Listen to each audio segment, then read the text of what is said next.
హరే రామ రామ రామ హరే హరే హరే కృష్ణ కృష్ణ కృష్ణ హరే హరే హరే రామ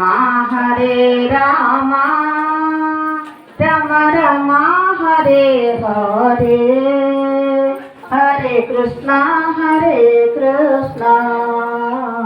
కృష్ణ కృష్ణ హరే హరే.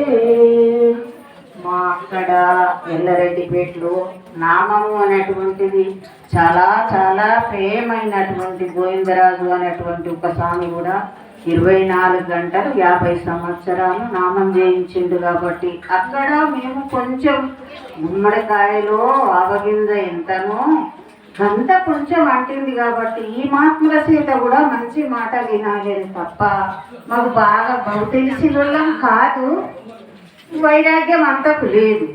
వైరాగ్యం కావాలి, పెద్దల వాక్కులు వినాలేనే తప్ప సాధు సత్పురుషుల మాటలు ఎట్లా ఉంటాయి అంటే ఆదిముత్యాలైనటువంటి మాటలు ఇని మనం బాగుపడి తరించాలి, ఈ జన్మలు ఇక దొరకయ్యి అని చెప్తారు. కాబట్టి మన తండ్రి ఎంత బాగా చెప్తాడో అందరి ముందట నేను చెప్పుడు సాధు భారీ మాటలు వినాలని తప్ప నేనేమో చేస్తా ఇదేమో బాగుపడతా నేను బాగుపడ్డానని కాదు. బాగుపడాలి.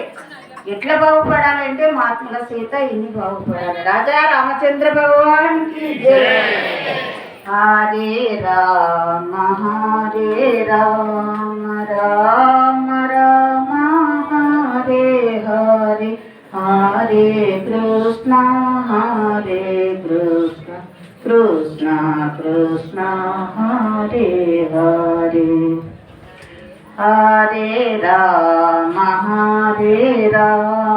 రామ రామ హరే హరే హరే కృష్ణ కృష్ణ కృష్ణ హరే హరే. రాజా రామచంద్ర భగవాన్